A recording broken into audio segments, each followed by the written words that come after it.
नमस्कार, मी गिरीश. झटपट बातम्यांमध्ये आपलं स्वागत. देश विदेश, क्रीडा आणि मनोरंजन विश्वातील घडामोडी पाहूया. सुरुवात करूया देशातील काही महत्त्वाच्या बातम्यांनी.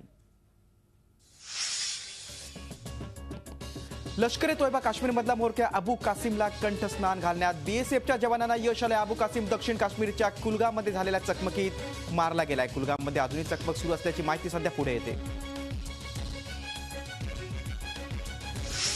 ज्येष्ठ कन्नड लेखक कलबुर्गी यांच्या हत्या प्रकरणाला नवं वळण लागण्याची शक्यता. या प्रकरणातल्या संशयिताची हत्या झाल्याची शक्यता व्यक्त करण्यात येते. रेखाचित्र आणि मृत व्यक्तीच्या चेहऱ्यामध्ये साम्य आढळून आलंय. बेळगाव जिल्ह्यातल्या खानापूर तालुक्यातील माणिकवाडी इथं हत्या झाली आहे. मृत व्यक्ती या कलबुर्गी हत्या प्रकरणातला संशयित आहे. याचा तपास सुरू आहे.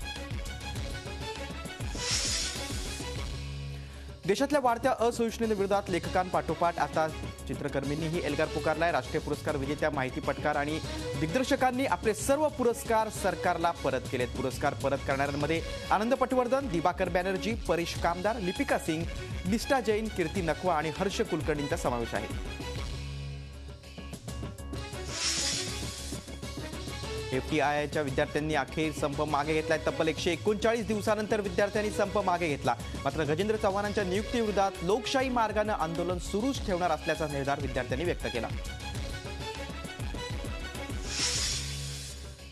स्कॉर्पियन वर्गातील INS कलवरी या पहिल्या पाणबुडीचं जलावतरण आज मुंबईच्या माझगाव गोदीत होतंय. आता या स्कॉर्पियन वर्गाच्या पाणबुड्यांना कलवरी वर्गातील पाणबुडे या नावानं ओळखलं जाईल. सुमारे 1700 टन वजनाच्या या पाणबुडीच्या पुढचं वर्षभर सागरी चाचण्या होतील. उच्च शैक्षणिक संस्थांमधील आरक्षण रद्द करण्याची भूमिका सुप्रीम कोर्टाने मांडली आहे. तर राजकीय नेत्यांच्या आणि उच्च पदस्थांच्या मुलांना ओबीसी आरक्षण देऊ नये अशी शिफारस राष्ट्रीय ओबीसी आयोगाने केली. त्यावरून नवं वादळ घोंगावू लागलंय. या शिफारसींना ओबीसी नेत्यांनी जोरदार विरोध केलाय. बिहारमध्ये सुरू असलेल्या विधानसभेच्या निवडणुकीत तिसऱ्या टप्प्याचं मतदान शांततेत पार पडलं. 50 जागांसाठी बुधवारी मतदान घेण्यात आलं. सरासरी 55% मतदान झालं. मुख्यमंत्री नितीश कुमार, आरजेडीचे प्रमुख लालू प्रसाद यादव यांच्यासाठी तिसऱ्या टप्प्यातील निवडणूक महत्त्वाची आहे. दिवाळीत फटाके वाजवण्यावर बंदी घालण्यास सुप्रीम कोर्टानं नकार दिला आहे. मात्र प्रदूषण रोखण्यासाठी जाहिरातींच्या माध्यमातून जनजागृती करण्याचे निर्देश केंद्र सरकारला दिलेत. 3 चिमुकल्या मुलांच्या वतीनं त्यांच्या पालकांनी फटाक्यांवर बंदी घालण्याच्या मागणीसाठी याचिका दाखल केली होती.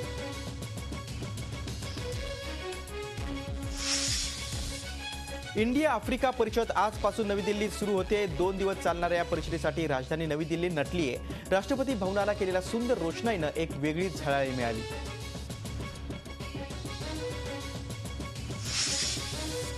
नेपाळच्या पहिल्या महिला राष्ट्रपती म्हणून विद्या देवी भंडारी यांची निवड झाली. भंडारी या सत्ताधारी CPN UML पक्षाच्या असून त्यांनी नेपाळी काँग्रेसचे उमेदवार कुल बहादूर गुरुंग यांचा 100 पेक्षा जास्त मताने पराभव केला. 54 वर्षीय भंडारी या CPN UML पक्षाच्या उपाध्यक्ष आहेत. भंडारी या नेपाळच्या पहिल्या राष्ट्रपती रामबरन यादव यांच्याकडून पदभार स्वीकारणार आहेत.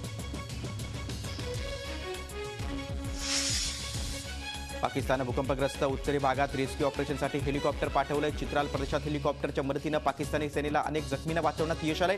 भूकंपामुळे पाकिस्तानात 288 लोकांचा मृत्यू झालाय.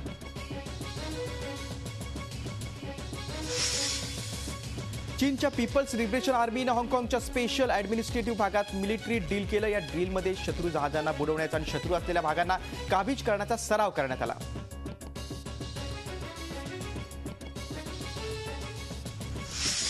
सिरियाच्या प्रश्नावरून अमेरिका आणि रशियामध्ये होणाऱ्या बैठकीत इराणलाही आमंत्रण देण्यात येऊ शकतं असं अमेरिकेनं स्पष्ट केलं. ही बैठक व्हिएन्नामध्ये होणार आहे. यात अमेरिका, रशियासह युरोप आणि अरब देशांचे प्रतिनिधी उपस्थित असतील. सौदी अरेबियाच्या नेतृत्वाखाली येमेन येथे अवैधरित्या शस्त्रांचा पुरवठा होत असल्याच्या आरोपावरून बोटींवर हवाई हल्ले करण्यात आले. या हल्ल्यात 100हून जास्त जणांचा मृत्यू झालाय.